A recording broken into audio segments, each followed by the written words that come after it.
On nous répète depuis qu'on est gamin que la démocratie occidentale est le meilleur système qui existe, que la liberté individuelle prime, que le droit de s'exprimer et de choisir nos dirigeants. Mais quand on regarde aujourd'hui, est-ce que ça marche réellement? On a la liberté de s'exprimer, ouais, mais on est quand même cantonné à certains algorithmes. On a le droit de choisir nos dirigeants, mais c'est quand même parmi une caste, parmi des lobbies qui contrôlent un petit peu la sphère médiatique. On a le droit d'entreprendre, mais on est quand même dans une tension économique tellement importante que si on ne respecte pas leurs idées de l'économie, l'entreprise est vouée à sa perte. Alors, la question que ça nous pose, c'est est-ce qu'on doit choisir le collectif ou la liberté individuelle? En pop culture, on pourrait prendre l'exemple du Joker, par exemple, qui, en effet, nous montre qu'il faut accepter toutes les personnes de la société et n'exclure personne. Alors oui, le débat a le droit d'exister et doit exister aujourd'hui. On est libre, on se considère libre en France, mais on est clairement impuissant. On le voit bien, même en se rassemblant avec des manifestations,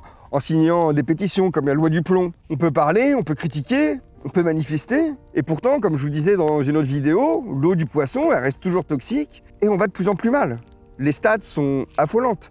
Quand tu regardes, il y a une étude de 2003 qui dit que 70% des jeunes pensent que l'avenir est effrayant. C'est pas, ouais, on doute de l'avenir et tout, c'est ils ne veulent pas aller dans l'avenir, en gros. Alors, ouvrons-nous l'esprit, regardons ailleurs. On va avoir un autre système qui est très critiqué en Occident parce qu'en effet, la liberté individuelle n'est pas au centre. On va parler de la Chine. En Chine, la liberté d'expression est contrôlée, mais c'est le collectif qui prime. Ce qui veut dire qu'ils vont mettre la population au service du collectif, au service du groupe. Le système décide des priorités, école, agriculture, urbanisation, stabilité sociale, sans que chacun ait son mot à dire. Et sur certains aspects, ça fonctionne de fou. Sur les 40 dernières années, ils ont eu une diminution de la pauvreté la plus grande dans tout le monde. Ils ont eu des villes qui ont grandi de manière exponentielle, comme Shenzhen ou des choses comme ça. Je vous laisserai regarder. Enfin, on peut le voir aujourd'hui que la Chine est de retour, si on veut vraiment être clair. Parce que ça a été un pays qui a fait partie des plus grandes puissances de l'humanité depuis 3500 ans, il me semble. Le XXe siècle, ça a été un petit peu le siècle difficile, en plus avec leur politique de natalité, etc. Mais aujourd'hui, malgré qu'il y ait des tensions à l'international avec l'Occident, justement, ils s'en sortent plutôt bien. Alors, la question qui se pose, c'est quoi le meilleur modèle pour une société? Je parle pas pour un individu, je parle pour une société. C'est celle qui va placer l'individu et lui donne le choix, mais où le système parfois échoue à protéger la majorité, ou c'est celle qui limite par certaines libertés individuelles, mais garantit le fonctionnement du plus grand nombre. C'est une vraie question, hein. Qu'est-ce que vous en pensez? Nous, en tant qu'Occidentaux, en tant que Français, le modèle chinois, pour nous, c'est une hérésie. C'est impossible de se dire « je vais sacrifier une liberté individuelle pour le bien de tous parce que ma liberté prime sur la collectivité ». Mais est-ce que c'est une bonne vision pour qu'on avance ensemble? Est-ce qu'aujourd'hui, le système nous prouve que notre liberté individuelle nous permet de nous épanouir dans une société qui est malade?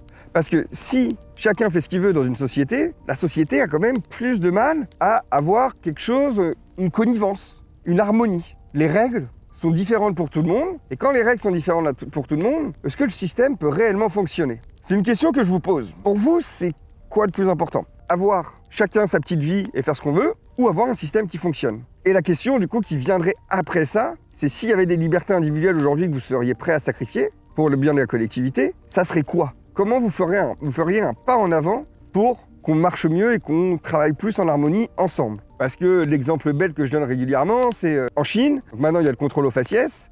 Le contrôle aux faciès, par exemple, donc il y a une France qui est sur liste rouge et qui a moins de droits. Moins d'accès au logement, moins d'accès au transport, etc.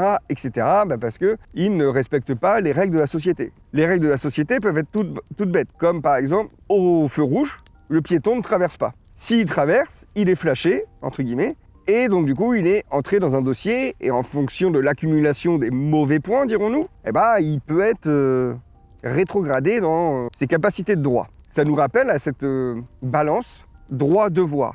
Pour avoir des droits, je dois avoir des devoirs. Les devoirs, c'est quoi? C'est respecter les règles et le cadre de la société. Si je fais ça, j'ai tous les autres droits. Alors, est-ce que c'est bon? Est-ce que c'est pas bon? C'est tout le sujet de ces discussions et le débat que j'aimerais avoir avec vous. Et est-ce que justement le fait d'avoir moins de droits et donc plus de devoirs, c'est si contraignant? Alors c'est contraignant pour moi si la justice est aussi mauvaise qu'elle l'est aujourd'hui. Aujourd'hui, vu que tu peux pas faire confiance à la justice, tu peux pas te dire oui, du coup, on veut bien qu'il y ait un cadre, on veut bien qu'on soit surveillé, mais sauf que, y a toujours des petits filous qui vont, entre guillemets, falsifier les caméras. Surtout aujourd'hui avec l'IA, c'est une dinguerie comment ça va être difficile d'être sûr de certaines preuves matérielles. Et donc du coup, la question qui va revenir derrière tout ça, comme je l'ai dit, c'est qu'est-ce que vous pourriez sacrifier? Et est-ce que vous pensez que justement, le fait de nous autoriser autant de liberté individuelle ne protège pas-t-il plus ceux qui enfreignent les lois que ceux qui les respectent? Parce que bien sûr, il y a un degré, quoi. Tu traverses au feu rouge, tu vas perdre tous tes points, etc. Par contre, si tu vas commettre des crimes qui sont plus importants d'un point de vue législatif et d'un point de vue des valeurs humaines existentielles, exemple, un petit génocide. Je donne un exemple bien sûr ahurissant pour qu'on se rende compte du truc. Est-ce qu'on pourrait pas faire quelque chose? Si on ferait quelque chose dans ce sens-là, ça serait quoi selon vous? Voilà, je vous laisse là-dessus. Bon courage, je vais me faire insulter dans les commentaires. Allez, ciao!